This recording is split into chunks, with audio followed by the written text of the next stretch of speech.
Hello guys, आप देख रहे हैं लिक्विडिटी जोन और मैं हूं आपका दोस्त ऋतिक। और आज के इस वीडियो में हम लोग समझेंगे आज का मार्केट किस तरह से काम किया।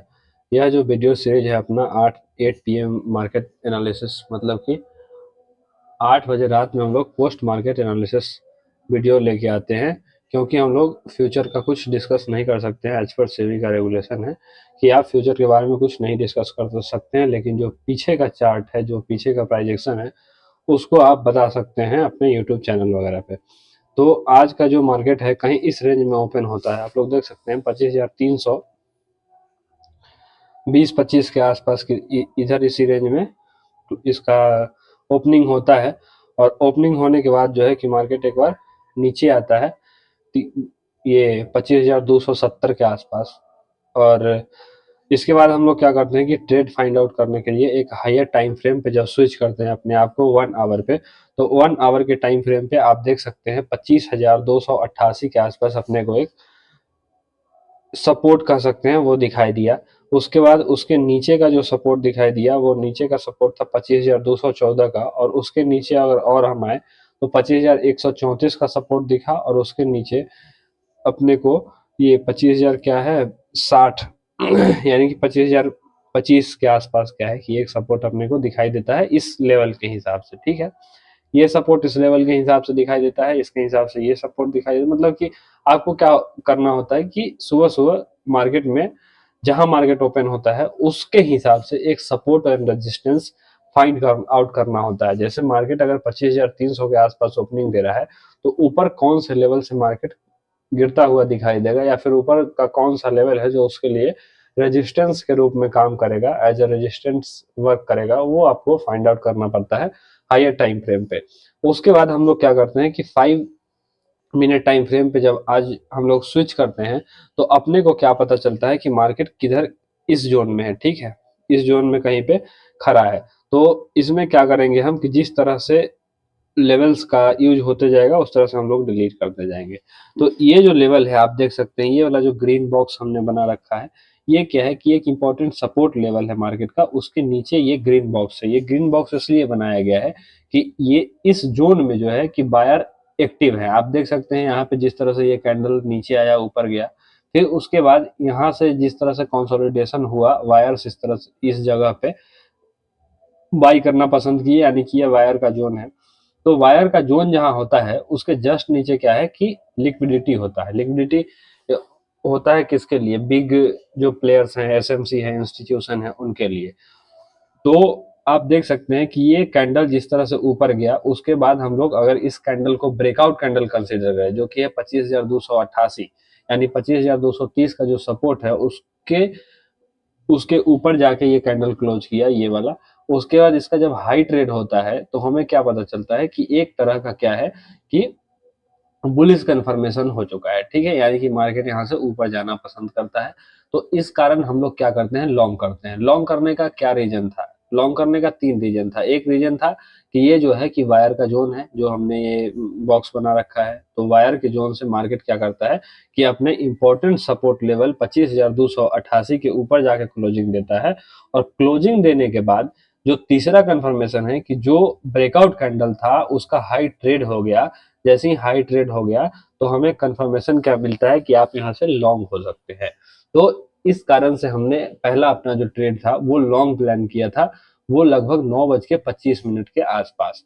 लेकिन अचानक से क्या होता है कि मार्केट वहीं से नीचे गिरना शुरू हो जाता है और मार्केट नीचे आ गया, ऊपर नहीं जा पाया।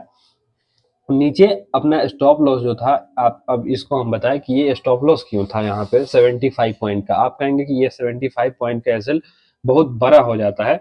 बड़ा एसएल इसलिए लिया गया था यहाँ पे कि मान लीजिए कि इस कैंडल में जो वायर्स घुसे होंगे उनका स्टॉप लॉस इसके जस्ट नीचे होगा, जस्ट नीचे होगा। तो जो स्मार्ट मनी है, एसएमसी है, वो क्या करता है कि आपका स्टॉप हंट करता है। वो प्राइस को नीचे लेके आएगा, आपका स्टॉप लॉस कराएगा और फिर प्राइस को ऊपर लेके जाएगा। उसी तरह से इसी कारण हम लोग क्या करते हैं कि जो जनरल लोगों का स्टॉप लॉस है उसके थोड़ा नीचे अपना स्टॉप लॉस रखते हैं। इससे क्या होता है कि आपका ज्यादा स्टॉप लॉस नहीं कटता है, और नहीं कटने के साथ साथ क्या है कि ये स्टॉप लॉस बहुत ज्यादा लॉजिकल हो जाता है, इलॉजिकल स्टॉप लॉस नहीं होता है। ठीक है, हालांकि थोड़ा बड़ा स्टॉप लॉस होता है। अगर स्टॉप लॉस हो तो आपका लंबा चला जाएगा पैसा, वो ठीक है। लेकिन क्या है कि बार-बार आप स्टॉप आउट नहीं होंगे और आपसे मूव कैप्चर अच्छा खासा हो जाएगा। मान लीजिए कि ये स्टॉप लॉस अगर मेरा नहीं तो उसी तरह से मार्केट फॉल किया, यहाँ आया, यहाँ सबका स्टॉप लॉस लेने के बाद एक बार मार्केट ऊपर आया, लेकिन दोबारा जो यह रैली है वो दोबारा फेल होता हुआ दिखाई दिया। वो मार्केट ऊपर जा ही नहीं पाया, सस्टेन नहीं कर पाया। तो इसके कारण क्या है कि इसमें थोड़ा देर के बाद लगभग आप देख सकते हैं कि 11 बजे के 30 मिनट के आसपास, 11:30 के आसपास अपना स्टॉप लॉस हो जाता है। और स्टॉप लॉस के साथ अपने को क्या पता चलता है कि इंपॉर्टेंट जो बायर का जोन था, जहां पे बायर इंटरेस्टेड थे, मार्केट उसके नीचे आ जाता है और साथ के साथ जितने भी लोग उस पे ऊपर बाई किए थे वो उनका स्टॉप लॉस भी कट जाता है। और मार्केट में क्या है कि एक नेगेटिव सेंटीमेंट अपने को यहाँ से अच्छा खासा दिखाई देता है साइडवेज, मतलब 1 घंटा साइडवेज कटने के बाद। तो ये पहला जो ट्रेड था वो अपना क्या है कि एसएल चला गया, ठीक है, तो एसएल चला गया इसलिए इसको हम हटा देते हैं। फिर उसके बाद क्या है कि अपना दूसरा ट्रेड यहाँ से बनता है, ये जो है आप देख सकते हैं अपना दूसरा ट्रेड यहाँ से बनता है। ये क्या है कि सेल का ट्रेड था, मतलब शॉर्ट किया गया था यहाँ से। फिर इसमें क्या है कि 75 पॉइंट का स्टॉप लॉस बनता है। 75 पॉइंट का स्टॉप लॉस क्यों बनता है कि जो नया सेलर यहाँ पे आया है, ठीक है, उसका स्टॉप लॉस कहीं इस रीजन में होगा, तो उस रीजन से ऊपर जस्ट थोड़ा सा हमने स्टॉप लॉस को प्लेस किया था, जो कि अपना 75 पॉइंट का एसएल था। उसके अगेंस्ट अपने को देखिए कि फॉल लगभग 186 पॉइंट, मतलब आप देख सकते हैं 1:2.5, यानी कि तो इस तरह का रिस्क रिवॉर्ड रेशियो अपने को देखने को मिला है।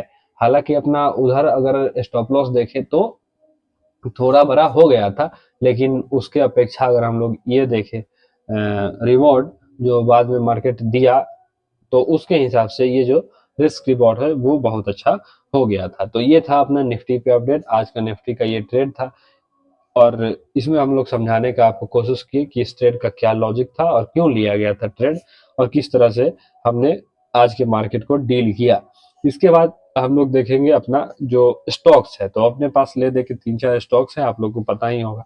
तो अपने पास क्या है, एक अडानी इंटरप्राइजेज है, जिसपे हम लोग क्या है कि लॉन्ग थे, लेकिन क्या हुआ, कुछ न्यूज होने की वजह से आज गिरा है अच्छा खासा।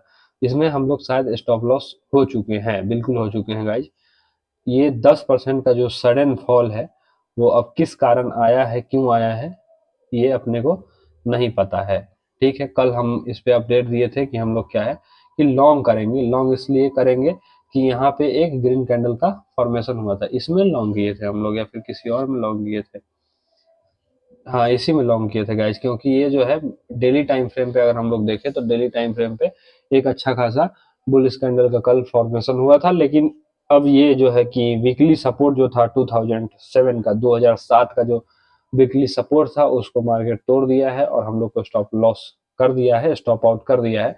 तो हमें अब इस ट्रेड में फिर से शॉर्ट हो जाना है, सिंपल सी बात है, फिर से शॉर्ट हो जाना है। अब इसमें नीचे का लेवल अगर हम लोग वीकली टाइम फ्रेम पे जाए तो अपने को नीचे का लेवल यहाँ पे कहीं दिखाई देगा 1600 के आसपास, ठीक है। तो अब 1600 से पहले तो इसको कोई बाई करेगा नहीं, तो इसलिए हम लोग 1600 के आसपास तक तो देख ही सकते हैं, 1600 से नीचे ही देख सकते हैं, लगभग यहाँ तक देख सकते हैं। ये 1525 के आसपास तक हम लोग अब इसको देख सकते हैं। 1525 के आसपास ही अब इसमें हम लोग बाइंग का सोचेंगे, बाकी इसमें शॉर्ट है। ये कुछ ना कुछ न्यूज जरूर रहा होगा, इसी कारण 10% अडानी जैसा स्ट्रॉन्ग जो मजबूत स्टॉक है वो गिरा है। इस तरह से ये जो स्टॉक है अडानी का वो गिरता नहीं है, उसमें कुछ ना कुछ जरूर वो रहा होगा, क्या कहते हैं, न्यूज रहा होगा। एक बार हम इसको 15 मिनट के टाइम फ्रेम पे देख लें कि किस तरह से गिरा है। खुलने के साथ नहीं गिरा है गाइज, ये गिरा है लगभग ये 12 बजे के बाद से। 12 बजे तक ये अपना सपोर्ट को बचाए हुए था, लेकिन उसके बाद जब ये अपना सपोर्ट को ब्रेक किया है, ये वीकली टाइम फ्रेम का जो इसका सपोर्ट था उसको ब्रेक किया है, तो उसके बाद आप लोग देख सकते हैं अच्छा खासा इसमें फॉल देखने को मिला है। तो पक्का कोई ना कोई न्यूज होगा, या तो इसका कुछ खराब आया होगा रिजल्ट वगैरह, या कोई तो लोचा होगा, तभी ये इतना मेजर फॉल इसमें देखने को मिला था। बाकी कल हम इसमें अपडेट किए थे लॉन्ग होने के लिए। लॉन्ग होने का रीजन ये था कि हम ये भी बोले थे कि ये जो बिग बना के ऊपर आया है, साथ में 2% पॉजिटिव का जो कैंडल क्लोज किया है, तो इसलिए हम लोग क्या है कि लॉन्ग थे, लेकिन ठीक है, मार्केट है और न्यूज ड्रिवन मार्केट होता है, कंपनीज का परफॉर्मेंस अपने आप में एक डिफेंड वो उस पर डिपेंड करता है, तो इस कारण से हो सकता है कि कुछ आया हो। ठीक है, तो जो भी हो न्यूज के कारण ये गिरा है। बाकी अभी हम लोग फिर से इसमें शॉर्ट हो जाएंगे। शॉर्ट कहाँ तक हो जाएंगे, एक बार शॉर्ट पोजीशन हम लोग लगा के बता दें कि इस रीजन में, मतलब ये थोड़ा ज्यादा ही नीचे आ गया, कल थोड़ा रिकवर अगर करता है ऊपर इस लेवल में कहीं अपने को मिलता है, तो इधर से हम लोग थोड़ा सा शॉर्ट होने का कोशिश, क्योंकि अगर मान लीजिए स्टॉक है तो वो डायरेक्ट तो गिरेगा नहीं, तो एक दो दिन में अगर अपने को इस एरिया में कहीं दिखेगा और बेरिश कंफर्मेशन आएगा, तो हम लोग इस हाई का जो है स्टॉप लॉस लगाते हुए, लगभग ये अपने 5% का स्टॉप लॉस बनेगा, तो इसका स्टॉप लॉस लगाते हुए अपने को इन फ्यूचर लगभग यहाँ तक देखने को मिलेगा। ये जो स्टॉक है वो 20% का फॉल इसमें और एक्सपेक्ट किया जा सकता है। 20% नहीं तो कम से कम 10%, 12% तो किया ही जा सकता है, क्योंकि वीकली टाइम फ्रेम पे एक इम्पोर्टेंट जो सपोर्ट लेवल है उसका ब्रेकडाउन अपने को आज के मार्केट में देखने को मिला है। तो ये था अपना अडानी पे अपडेट। अब हम लोग बात करते हैं सीडीएसएल का, कि सीडीएसएल का क्या कवर है। सीडीएसएल पे अपना क्या कल अपडेट था कि हम लोग लॉन्ग करेंगे। लॉन्ग कब करेंगे, जब ये जो ब्रेकआउट कैंडल है उसका हाई ट्रेड हो जाएगा, तब हम लोग लॉन्ग करेंगे। ठीक है, तो ये जो अपना 1350 का लेवल है, वो 1350 का लेवल एक वीकली टाइम फ्रेम पे सपोर्ट के रूप में, स्ट्रॉन्ग सपोर्ट के रूप में अपने को नजर आ रहा है। ठीक है, लेकिन अभी मार्केट क्या है कि अपने को बेयरिश या बुलिश कंफर्मेशन नहीं दिया है। कल का जो डेली कैंडल क्लोज हुआ था, हम एक्सपेक्ट कर रहे थे कि इसका अगर हाई ट्रेड होता है तो हम लोग क्या करेंगे, यहाँ पे लॉन्ग करेंगे, लेकिन इसका हाई ट्रेड नहीं हुआ है।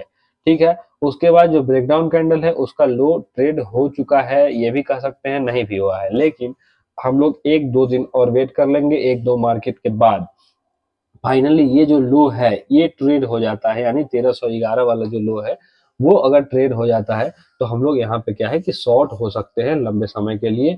और उसके बाद अगर हम लोग शॉर्ट होते हैं तो इसमें एक नीचे का लंबा टारगेट अपने को देखने को मिलेगा, जो कि 1066 के आसपास है। तो अभी शॉर्ट नहीं होना है, मेरा कोई रिकमेंडेशन नहीं है, मेरा जो अपना फेवर है वो हम ये कह रहे हैं कि इसके नीचे से हम लोग शॉर्ट होंगे, और अपना जो स्टॉप लॉस होगा वो ये हाई होगा लगभग 8% का।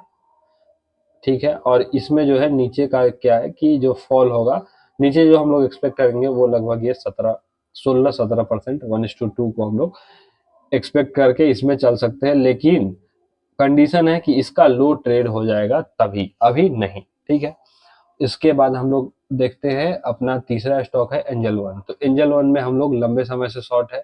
शॉर्ट होने का रीजन यहाँ पे लिखा हुआ है कि एंट्री अपना 2750 के आसपास हुआ था, उसका रीजन था, कारण उसका ये था कि अगर हम लोग वीकली टाइम फ्रेम पे देखें तो वीकली टाइम फ्रेम पे ये एक बहुत अच्छा क्या है, रेजिस्टेंस बन के दिख रहा था, रेजिस्टेंस अपने को यहाँ पे दिख रहा था। और अगर हम लोग डेली टाइम फ्रेम पे चेक करते हैं तो इस रेजिस्टेंस पे फेक आउट हुआ है। फेक आउट क्या है कि मार्केट एक बार उस वो जो रेजिस्टेंस है उसके ऊपर गया, लोगों को लगा कि हाँ ब्रेकआउट हो गया, मार्केट क्या है कि और ज्यादा ऊपर जाएगा, लेकिन ऊपर जाके सबका स्टॉप, ऊपर जाके जब अंदर आता है तो हम लोग इसको क्या करते हैं, फेक आउट करते हैं, और फेक आउट हुआ है, जिसके कारण हम लोग इस ये जो फेक आउट करके जब मार्केट अंदर आता है, तो जो ये कैंडल है इसका लो ट्रेड होने के बाद हम लोग क्या है कि इस पे बेयरिश हुए थे लगभग 2 दिन पहले, इसका लो 2 या 4 दिन पहले 19 जनवरी को हम लोग इस पे क्या है कि अपना शॉर्ट पोजीशन बनाए थे। अपना 2700 से 2750 के बीच में एंट्री था, स्टॉप लॉस अपने 2840 के आसपास था। तो ये अपना ट्रेड चल रहा है, ये अभी ऑलमोस्ट क्या है 1:1 दे चुका है शायद गाइज, हाँ बिल्कुल। अपना क्या है कि 174 रुपया नीचे अभी ये ट्रेड कर रहा है। 137 रुपया का अपना स्टॉप लॉस था, मतलब 1:1 से भी ज्यादा दे चुका है। और आज का जो ये कैंडल है, ये जो फर्स्ट टारगेट है वहां पे आके अपना क्लोज किया है, आपको अपना देख ले, फर्स्ट टारगेट तक तो ऑलमोस्ट ये आ ही चुका है। लेकिन अगर इसका ब्रेकडाउन होता है तो अपना बहुत ही जल्दी दूसरा टारगेट यानी 13% डाउन अपने को एंजल वन दिखाई देगा। तीसरा अपना स्टॉक है, चौथा अपना स्टॉक है कल्याण ज्वेलर्स। हम लोग कल्याण ज्वेलर्स की बात कर ले तो कल्याण ज्वेलर्स एक अच्छा खासा बाइंग जोन में खड़ा है। ठीक है, लगातार ये भी एक अच्छा स्टॉक है। अगर हम लोग मंथली टाइम फ्रेम पे जाए या वीकली टाइम फ्रेम पे ही आप लोग जाए, तो वीकली टाइम फ्रेम में क्या है कि ये बाइंग जोन है, ये वायर का जोन है। यहाँ से अक्सर क्या है कि इसमें पंप देखने को मिला है, एक बार ये 2024 में भी, और दूसरा बार 2025 में भी इसमें एक बार यहाँ से पंप देखने को मिला है। और ये क्या है कि मिड कैप का एक अच्छा स्टॉक है, इसमें बहुत सारे लोग इंटरेस्टेड भी होते हैं और ये समय समय के साथ बहुत अच्छा रिजल्ट निकाल के दिया है। आप लोग देख सकते हैं कि यहाँ से जब ये बुलिश हुआ तो लगभग 95% पैसा डबल कर दिया। उसके बाद दोबारा जब यहाँ से एक मूव आया तो लगभग ये 50%। तो एक हम इसमें अच्छा खासा एक्सपेक्ट कर सकते हैं, लेकिन वही है कि अभी हम लोग कुछ नहीं करेंगे। अभी क्या है कि अपने को देखना है कि जो ये इंपॉर्टेंट जोन में आया है तो वहां से क्या है कि वहां से अपना एक अगर नीचे से बिग बना के ऊपर जाता है या फिर डेली टाइम फ्रेम पे एक अच्छा सा स्ट्रॉन्ग बुलिश कैंडल का फॉर्मेशन करता है और एक जो जोन है उसको रेस्पेक्ट करके ऊपर निकलता है तो एक दो दिन में हम लोग इस पे क्या करेंगे कि लॉन्ग होने का प्लान कर रहे हैं। तो ये अपना चारों स्टॉक पे अपडेट था। बाकी आप देखते रहिए लिक्विडिटी जोन और हम है आपके दोस्त, मैं हूँ आपका दोस्त ऋतिक और इसी तरह से हम आपको चार्ट को समझाने की कोशिश करेंगे और आपको बताते रहेंगे कि किस तरह से आपको क्या करना है। ओके बाकी ठीक है, मिलते हैं फिर अगले वीडियो में। बहुत बहुत धन्यवाद।